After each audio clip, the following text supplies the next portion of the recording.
Hi students, it's our fourth video for 11th class of second chapter. We are not afraid to die if we can all be together. In this video we will complete this chapter and in the end of the video I will give you some questions. Give the answer in the comment section. I checked and rechecked my calculations. We had lost our main compass and I was using a spare which had not been corrected for magnetic variation. देखिए, I checked and rechecked my calculations, यानी कि हम किसको ढूंढ रहे थे? हम ढूंढ रहे थे जो 65 किलोमीटर जो आइलैंड था उसको हम ढूंढ रहे थे, है ना। और मैंने उसको देखने के लिए कि भाई हम सही जा रहे हैं नहीं जा रहे हैं, तो आई चेक्ड, मैंने चेक किया और फिर मैंने दोबारा से चेक किया, रीचेक किया, जो मैंने कैलकुलेशन लगाई कि भाई हमें कितने डिग्री पर टर्न करना है और किस डायरेक्शन में हमें जाना है। We had lost our main compass, और जो हमारा मेन कंपास था वो हम क्या हो गया था, गुम हो गया था। अब पानी भरा, वो कहीं गुम हो गया उनसे। And I was using a spare which had not been corrected for magnetic variation. Magnetic variation मतलब यानी कि जो सही डायरेक्शन नहीं बता रहा था, वो कभी चल रहा था कभी नहीं चल रहा था, है ना। तो वो ठीक जो स्पेयर में था, स्पेयर मतलब जो एक्स्ट्रा रखते हैं हम, तो मैं जो एक्स्ट्रा था ना उसको यूज़ कर रहा था जो कि ठीक नहीं था। I made an allowance for this and another estimate of the influence of the westerly currents which flow through this part of the Indian Ocean. देखिए, I made an allowance for, अब made allowance for क्या मतलब होता है, to think about, या फिर कोई चीज़ को प्लान करना। made an allowance for, ठीक है ना, इसका मतलब क्या होता है, इसका मतलब होता है किसी चीज़ को प्लान करना। I made an allowance for this, यानी कि मैंने इसके लिए क्या किया, प्लान बनाया। And another estimate of the influence of the westerly currents, और मैंने किसका एस्टिमेट लगाया, इन्फ्लुएंस ऑफ वेस्टर्ली, यानी कि वेस्ट में जो धारा बह रही थी ना, करंट्स मतलब जो धाराएं थी, उनके प्रभाव का, कि भाई वो कितनी स्पीड से चल रही हैं, तो भाई हमारे जहाज़ को कितना नुकसान हो सकता है, क्या हम वहाँ तक पहुँच सकते हैं, इन सारी चीज़ों को मैंने क्या किया, एस्टिमेट लगाया। विच flow through this part of the Indian ocean, जो कि इंडियन ओशन के इस पार्ट में बह रही थी, जहाँ पर वो जिस पार्ट में वो थे, ठीक है ना।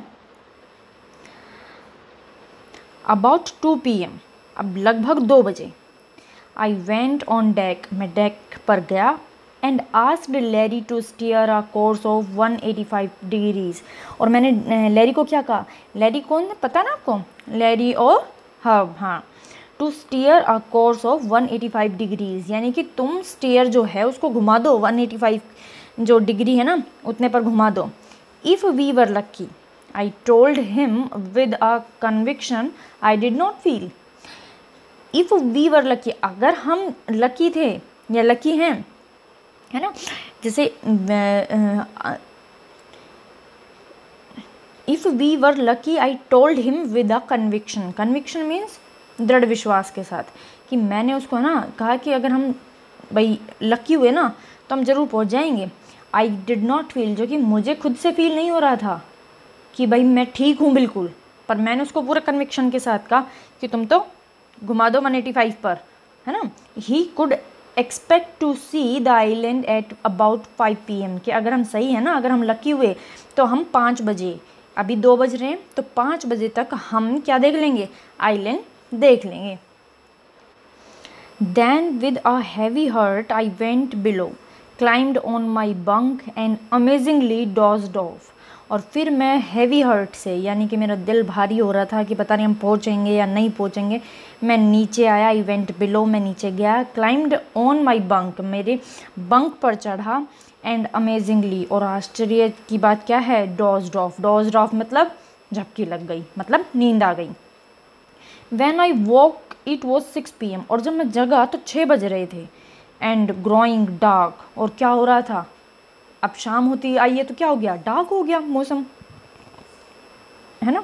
I knew we must have missed the island, अब मुझे पता था कि हम ज़रूर से ज़रूर क्या कर चुके थे, मिस कर दिया हमने आइलैंड को, यानी कि मेरी आँख लग गई और हमने उसको खो दिया और हम आगे निकल आए।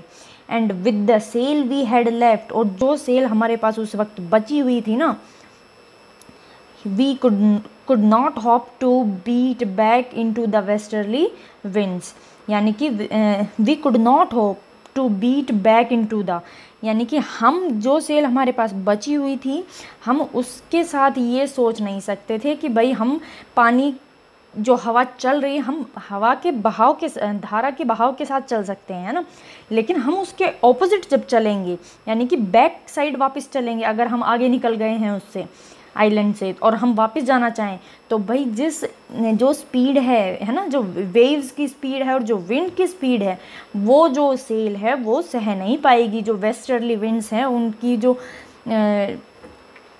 उनको हमारा जो सेल है, जो हमारा मास्ट है वो सह नहीं पाएगा।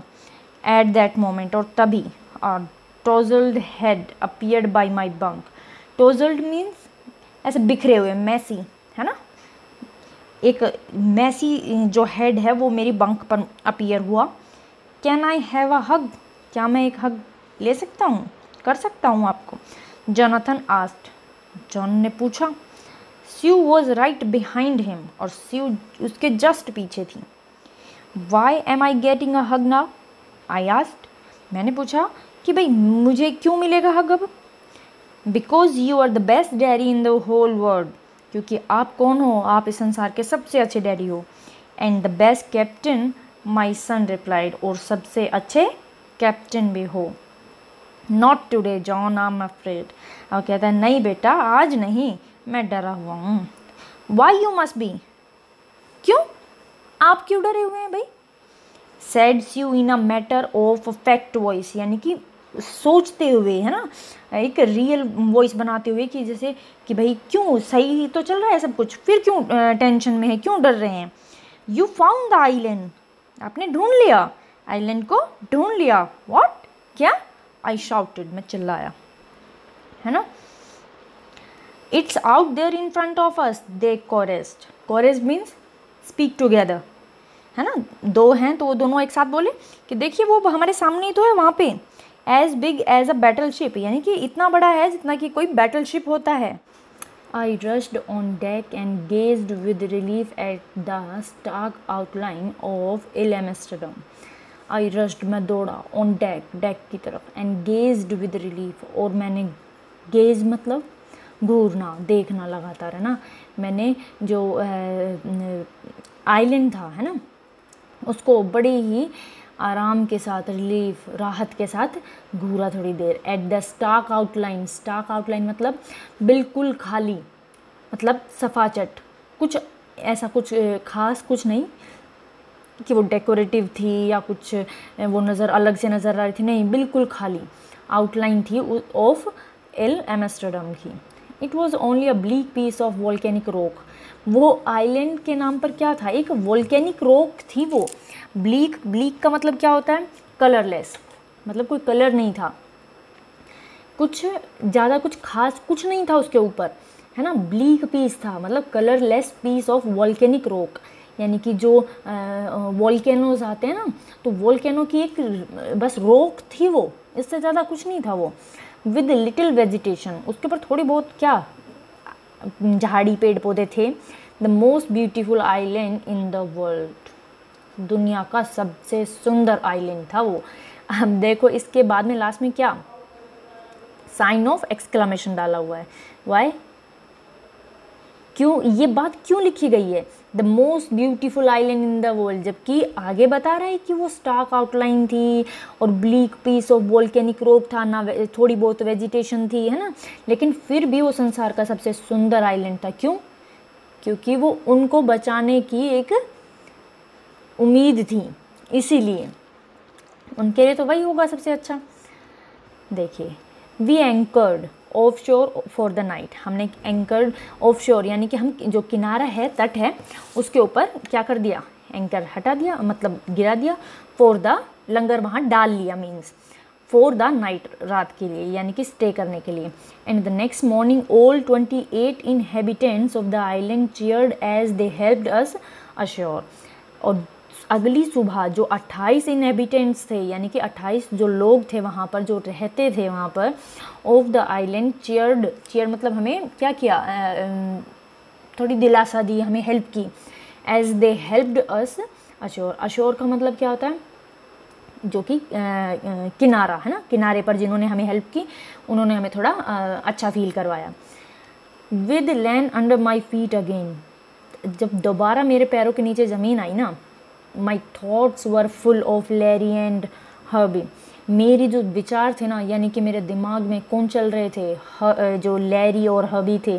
Cheerful and optimistic under the direst stress, यानी कि मैं किसके बारे में सोच रहा, लैरी और हर्बी के बारे में। लैरी और हर्ब थे ना। चीयरफुल यानी कि खुशी, एंड ऑप्टिमिस्टिक मतलब आशावादी, अंडर द डायरेस्ट स्ट्रेस, डायरेस्ट मतलब टेरिबल, यानी कि इतने भयंकर तनाव में भी वो क्या थे, ऑप्टिमिस्टिक यानी कि आशावादी थे, उन्होंने हार नहीं मानी। एंड ऑफ मैरी, और मैरी के बारे में सोच रहा था। Who stayed at the wheel for all those crucial hours, crucial मतलब जो कठिन समय था ना, वो हर उन जो कठिन जो घंटे थे उनमें वो क्या उस व्हील के पास खड़ी रही, उसको थामे खड़ी रही। मोस्ट ऑफ ऑल, और सबसे ज़्यादा किसके बारे में, I thought of a 7-year-old girl, एक 7 साल की लड़की के बारे में मैं सोच रहा था। Who did not want us to worry about a head injury, जो कि ये नहीं चाहती थी कि हम उसके सर में जो चोट लगी है ना उसकी चिंता करें। Which subsequently took 6 minor operations to remove a recurring blood clot between skin and skull, जिससे कि क्या, जिसका क्या रहा कि उसके 6 माइनर ऑपरेशंस हुए, है ना, 6 ऑपरेशंस हुए to remove a recurring blood clot, यानी कि जो बार बार जो ब्लड निकल रहा था उसकी वजह से क्या हो गया था, क्लॉट हो गया था, है ना। जो तो क्लॉट का मतलब क्या होता है, थक्का जम जाना, जैसे ब्लड जब जम जाता है तो वो चीज़ है ना। ब्लड क्लॉट मतलब ब्लड का जम जाना। तो जो स्किन और स्कल के बीच में जो ब्लड का क्लॉट जम गया था उसको बाहर निकालने के लिए 6 माइनर ऑपरेशन करने पड़े। End of a 6-year-old boy, और उस 6 साल के लड़के के बारे में, who was not afraid to die, जो कि मरने से नहीं डरता था। So now students, here is your first question. Now I am giving you 11 questions and you have to answer me in the comment section. I will wait for your answers. So let's start. First question is, what is the name of narrator's daughter? अब आप दोबारा से video ना चलाएं, है ना। आप जितना आपको आता उतने का आंसर करने की कोशिश करें। अगर आपने एक बार भी देखा है तो मुझे लगता है आप 11 में से 8-9 क्वेश्चंस तो बिल्कुल करेक्ट आंसर दे देंगे। बाकी आप देखिए और आंसर ज़रूर बताइएगा।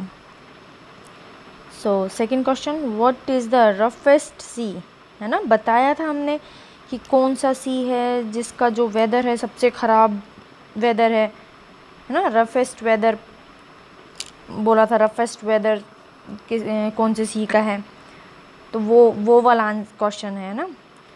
Third, what were the names of the helpers, ठीक है। ये जो नैरेटर है इसने 2 मैन थे ना, 2 मैन थे जिनको हायर किया था फॉर वॉयज, है ना, तो वो बताना है। Fourth question, they started their journey from, मैं ये जो first leg, second leg, third leg उसकी बात नहीं कर रही हूँ, मैंने सीधा ये पूछा है they started their journey from, ठीक है ना। So you have to fill the blank. What were the heights of the waves that he had never seen, ठीक है, मतलब वो वेव्स की वो हाइट जो उसने कभी पहले नहीं देखी थी, तो उन वेव्स की हाइट क्या थी। Sixth question, what did he tell us about the island, description, यहाँ description क्यों लिखा है मैंने, कि आपको इसके बारे में पूरा बताना है कि जो आइलैंड है उसके बारे में नरेटर ने हमको क्या क्या बताया था, ठीक है। जितना आपको याद है उतना बता दीजिएगा। Seventh question, whom voyage did they copy, किसकी वॉयज को वो नकल कर रहा था, है ना। In the starting of the chapter ही टोल्ड अस, तो आपको याद होगा उसका। 8th question, some dates are mention in this chapter, chapter में कुछ डेट्स लिखी हुई हैं कि भाई इस तारीख को ये हुआ, फिर सुबह हुई, फिर इस तारीख की सुबह को, इस तारीख की शाम को, तो कौन कौन सी डेट का जिक्र इसमें किया गया है वो बतानी है आपको, है ना। 9th, what is the name of the writer, ठीक है। 10th question, how many inhabitants were there on the island, है ना। In the last few lines, है ना, I will not give you the hint, तो आप मुझे बताइएगा कि कितने इनहेबिटेंट्स, कितने निवासी थे उस आइलैंड पर जब वो आइलैंड पर पहुंचते हैं तो।